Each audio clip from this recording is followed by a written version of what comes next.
Wow, door-to-door service. Very nice, Heisser, very nice. So today we're going to be fishing on a lake called Otter Tail Lake. It's a lake that's in western Minnesota, and we're fishing at the end of June. Now, as typical for many lakes around here at the end of June, the weeds start to grow up, and many anglers will start to go from the shallow water fishing that we're doing in the spring to moving out on the breaks, and they'll start rigging or maybe bottom bouncers with live baits, leeches, or maybe if the wind blows, they'll go up on top and throw around some slip bobbers. But I'm fishing today with a guy who thinks about things a little bit different when it comes to fishing this time of year. Corey Heisser, about 6 years ago, decided to do something none of us have done, and that is to go artificials only. He fishes tournaments, and what's interesting is since he went to artificials only, his successes actually went up, not just in tournaments, but anywhere he fishes. So today we're going to attack this lake maybe a little bit different than a lot of anglers. We're actually going to move up shallow and fish in and around those weeds. We're going to do some things like rip jigging, jig trolling. Maybe if they're just around the edges of the weeds, we'll get out the shiver minnows and try that. But we're going to go artificials only. We're going to attack Otter Tail, maybe like you've never seen it, and we're going to show you the next bite. Heisser, you ready to go yet?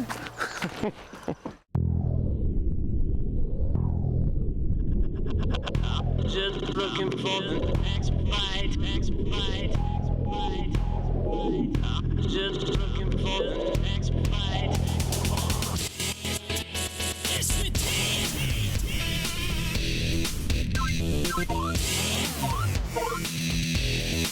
And I tell you what, the monsters are in here.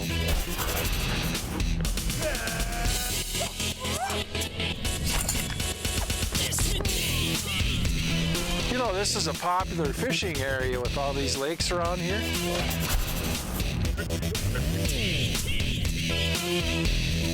The next bite.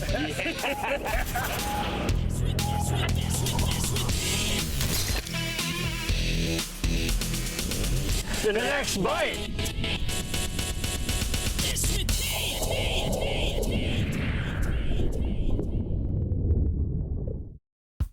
Otter Tail Lake is the largest body of water amongst its chain of lake system. This includes Rush, Big Pine, Little Pine, Deer, East Lost, and West Lost lakes. While the maximum depth of this very walleye-centric lake is 120 feet, more than 50% of the depth of the lake is less than 15 feet. All along its edges are sand flats with weeds extending out from shore until their initial drop-offs into deeper water. So one of the deals that we're doing out here is we're fishing the sand flats, which Otter Tail Lake is full of, but there's some key characteristics, in my opinion, to the good ones versus the not so good ones. And those characteristics are nice irregularities with points and cups with access to deep water. Those walleyes are a lot of the time in the deeper water, but you gotta have access for them to slide up on the flat and then to have some sandgrass or cabbage weeds as an ambush point, because that's where all the perch are hanging out and that's where we want our baits. Yeah, Keith, just exactly there. Oh, yeah. That's a perfect one. Yep. Nice and bright mark. Yep, right that. Why don't you just catch it? Well, let's try it. Got one. You got one, Keith? I do. There looks like a good one. I think I got one. You got logs in this lake? They're all on shore. I mean, he's heavy enough. I guess get the net. There we go. Gliding in there. Oh, yeah. There we go. Yes. Yeah, it's just weird. He just kind of, he bit. I felt that, boom, the initial hit, but then he just kind of just dragging in. Like I suppose his mouth got pried kind of wide open, you know. Look at that big gone. I suppose it's kind of shocking him down on his tonsils there. There it is right there. Yeah, not too bad a fish. Like I said, just boom, and then, that's all right. We'll take him. The next bite is brought to you by Mercury Marine. Go boldly. Tracker Boats. Fish the Finest. Bass Pro Shops and Cabela's. Your adventure starts here. Berkley. Catch more fish. And Power Pole. Total boat control.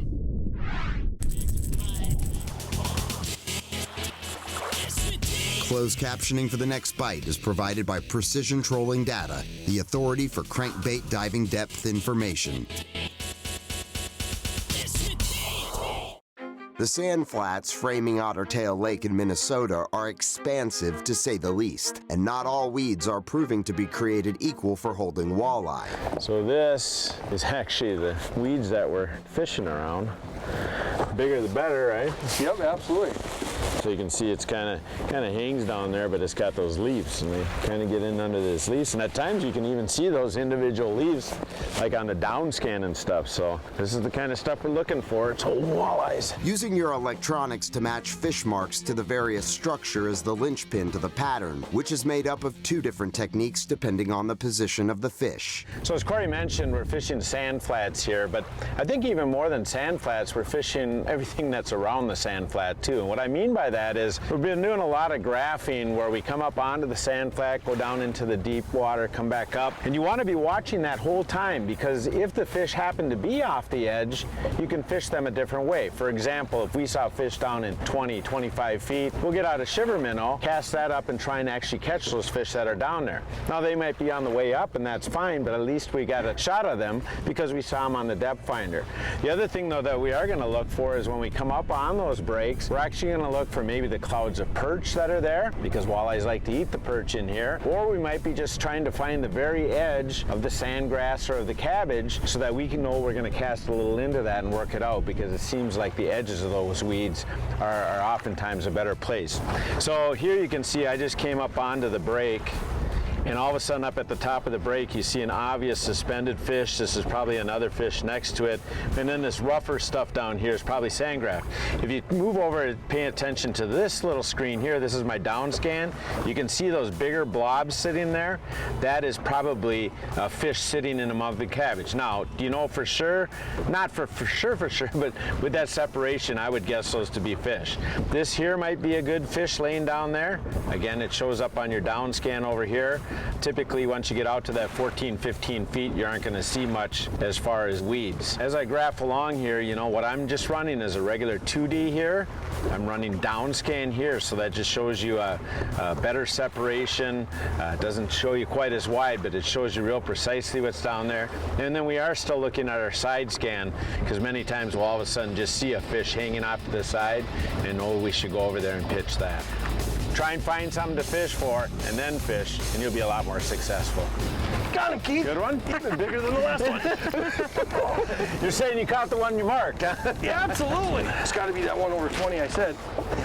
You said he was back there. Yeah, there he is. Bring him in just a little bit more. Ooh, it looks like a good one, man. That is a good one. Oh, right, Keith. Oh, there we go. Nice fish, man. Nice. Boy, and we kind of called it here. The wind is blowing. Go ahead and grab him. Wind is kind of blowing up on this bank here, and it's stacked. And we actually saw that fish. You said, I'm going to catch that one, and you went right by it. Oh, there I got him. I told you it's probably a 20, 21 incher. Look at that. It's even longer than that. There he is. That's a nice fish. Nice Minnesota walleye there. But that's the nice thing about, you know, switching around a little bit. You can use this jig trolling to kind of cover a little bit of water, but then as soon as you catch a couple, then take and concentrate and pitch them. Yeah, absolutely. Especially if you have good weed growth on it, then it makes it a good place for them to sit. This is just such a nice wind for this, coming right up on this bank. Nice result, man. Yeah, absolutely. Good job. Put them on back. Yep. Wow, really nice. Come on, girl. There we go. That's fins up. She wants to go. Oh, yeah.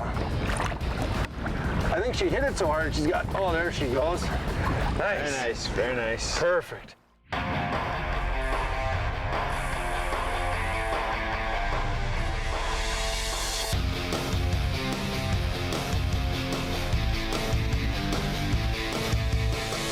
Total Control, presented by Power Pole. 20 years of trust evolved from Total Boat Control. Now, there's been so many different applications that we've found that the drift paddle helps us put more fish in the boat.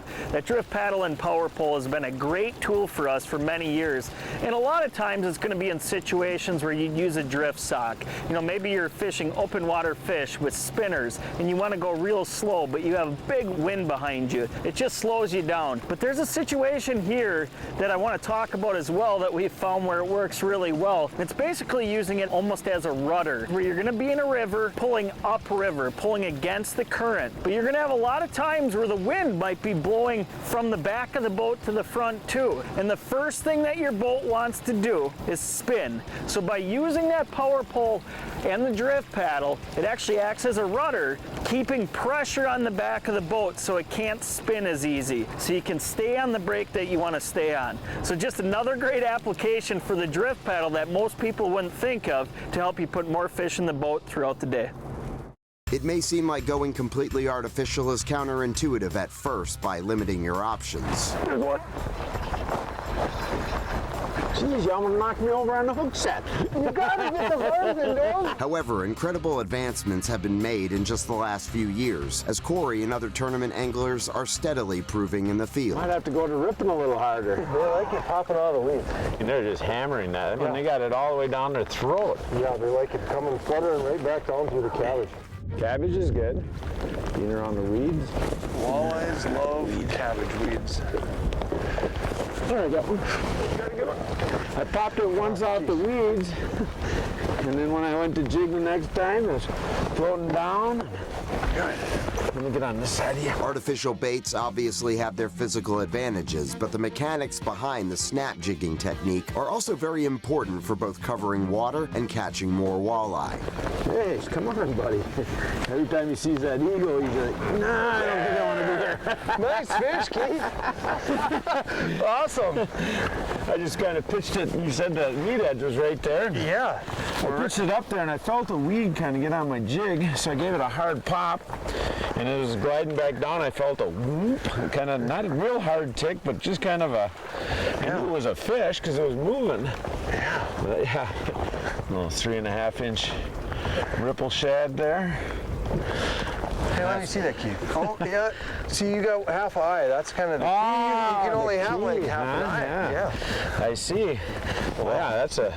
And he fought. When you get a walleye up this shallow like this, it's only like 6 feet or so. Yep. They fight a lot. I mean, they don't want to come to the boat. Nope. That's fun. Nice fish. That is a nice one. Good fish. You know, snap jigging is probably my favorite way to fish these walleyes out here on Otter Tail. And a couple of the keys are, I like to use a 4-inch minnow paired with a 1/4 ounce jig. Now the two things that we're looking for is if we're on big sand flats, you've got to cover some water. We're moving the boat about 1 mile an hour, make a long cast. As soon as that hits the water, I click the bail and simply snap it. I'm just going to snap this along. I want to be able to follow my rod back to that bait because when that walleye comes up from behind and hits it, I got to be able to feel it. But I want that jig darting up and away from that fish and then falling back in the face of the fish. Now, if we come across a specific point or a cup where there's some nice weeds on it, I'm actually going to anchor the boat, reel up, and again, we're going to make a super long cast. And instead of being a horizontal rip jig, I'm going to go vertical. And I want to pop the bait. Again, I'm going to follow it down, pop it, follow it down, because when that walleye sees that bait pop up and fall, he's going to pounce on it. Yeah, so Corey talked about snap jigging. Now there is another way that you can jig out here that we have been catching fish, and basically it's using a 3.5-inch ripple shad and then again a 1/4 ounce jig. And again, we're only really doing this when we're doing the casting, you know, anchoring on the small spot. But what I like to do with that is instead of basically ripping it so much, I'm actually going to let that ripple shad work. And what I mean by that is I'm still going to stroke up pretty aggressively, so if there is some weeds, it'll rip out of the weeds or pop off the bottom. But then what I'm going to do is simply hold that bait and let that ripple shad swim down to the bottom. And a lot of times just that swimming and rippling going down is what's going to trigger the bites. Now, if we do mark fish out a little bit deeper, out off the sand breaks, that's when we're going to pull out the shiver minnow. The action that we've been using for that would be just to simply cast it out, let it go down to the bottom. Of course, it's going to take a little time because here you're out in maybe 18, 20 feet of water. You're going to let it go down to the bottom, and then it seemed just like a real simple stroke and glide was the best thing. So pop it off the bottom, let it glide, hit the bottom. Pop it off the bottom, let it glide. And what I mean by let it glide is pop and give it a little slack when you do that. So between jig trolling along the long breaks and snap jigging, or anchoring up and either snap jigging or using that ripple shad, or dropping out deep and using that shiver minnow, that's how you can catch a bunch of these fish relating to these big sand flats. The next bite is brought to you by Mercury Marine, go boldly. Tracker Boats, fish the finest. Bass Pro Shops and Cabela's, your adventure starts here. Berkley, catch more fish. Lowrance, find, navigate, dominate. Precision trolling data, the authority in diving depth info. Strike King, a legacy of domination for 50 years. And Power Pole, total boat control.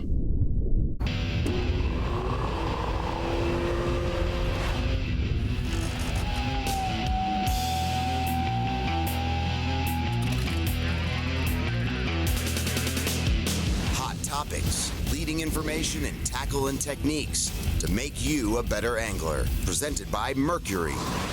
I'm the lucky guy that gets to introduce a brand new family of baits. It's called the Hit Stick. They're floating minnow-style baits. In the past, the really good all-around fish catchers for floating minnows were made of a material called balsa. Balsa had its shortcomings. It basically, you couldn't cast it very well. It would float around in the wind, and it just overall was a tough bait to fish, but they caught fish. The research team at Berkley has come out with a bait, and it's taken us almost 10 years. It's called the Hit Stick. The Hit Stick addresses these problems. The bait itself casts like a bullet. It's got these little flash discs on the bottom that basically, as the bait rolls with a real high frequency, they shine and flash, but they also help with the castability of the bait. They also have an action that was very, very difficult to achieve. In a plastic bait, we could never get the action to be comparable to a balsa bait. About 2 years ago, we had a breakthrough. You know, the team at Berkley's phenomenal. They're testing. So I've got the chance to fish these baits for a couple years. They're going to come out in 22 different colors, from the little guy here that'll catch trout and crappies, all the way up to the biggest bait that we have that will catch northerns and pike and muskies and stripers and you name it, to every size in between. This is a bait that I pulled out of my tackle box.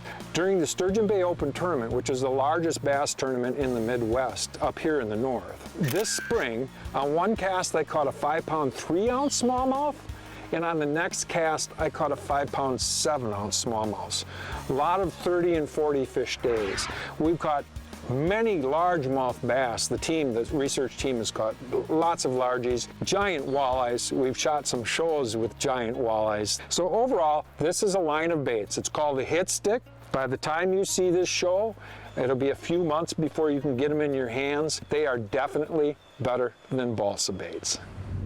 Otter Tail Lake has been the perfect proving ground for professional anglers Keith Kavajecz and Corey Heisser to demonstrate that a shallow water walleye bite. Oh, look at that bait there. What'd you have on there? Yeah, power bait minnow again. Oh yeah, that's that Just a 4-incher. Yep, just a white one. And boy, look at that, right in the corner of the mouth. Can be extended into the midsummer months when deeper fishing tactics are usually more common. Yeah, like he actually fought so good. At first he called sturgeon, I did. think. He took a big run. He got it and just kind of took a big run right away. And Well, that's cool though. Perhaps the most advantageous aspect of this pattern has been the ease and flexibility in switching up their technique while staying in the same general area, based on where they are marking the walleyes. Hey, let me talk a little bit about the two jigging setups that we're using today for both shivering and for the jigging. They're very similar setups, it's just you're gonna have to go a little heavier for the shiver minnows. So for the jigs, what I wanna use is first of all a 6-3 rod. I like a medium light rod for this. When you pop that jig, or even with the Ripple Shack, rip that jig up off the bottom, kind of loads up and gives that jig a little bit more oomph when it's coming off the bottom. Plus with the no stretch line, you're gonna have plenty of action to actually fight that fish in. Now as far as the no stretch line, really like that Carrier 8, the Ultra Carrier 8, mainly because it's a little smoother than regular fire line, so it casts a little bit further, and in this fairly clear water like they got at Otter Tail, long casts are real important. We're still going to put a fluorocarbon leader in front of this. I like to use a 10-pound test fluorocarbon leader, about 2 foot long, and tie that directly to the jig. Now, like I said, just a little bit heavier for the shiver minnow setup. We're going to go to a medium rod, a little bit stiffer because of the extra weight of the the shiver minnow. We're going to go to a little heavier pound test, 10-pound test of the Carrier 8, and we're going to go to 15-pound test leader. So again, very, very similar when you look at the two setups. A little bit heavier for the shiver minnows. Both of them are going to let you feel the bites down there real well and get those fish to the boat. Big head shake. Oh, I gotta come on your way. You're good. I'm Gotta come your way. Wow, he is really fighting. Look at that nice walleye. Looks like a good one, yeah, man. that is a good one. Good one, yeah. Yeah. You know, some of the other ones are a little thinner, but this one's actually got some meat to it. Yeah. Oh, let me get that one out of here. You know, this is just a really, really fun way of fishing. You know, with the aggressive bites that you get. And it's kind of cool because Corey's been one of the guys who's been kind of in the leading edge of just fishing artificials. And many times when people think Minnesota, they think you got to fish live bait. And fish like that and fish we've caught, I mean, you just don't need that live bait. You don't. And you feel that thunk in that plastic minnow. It is awesome. Great job, young man. Get her back. Get her back.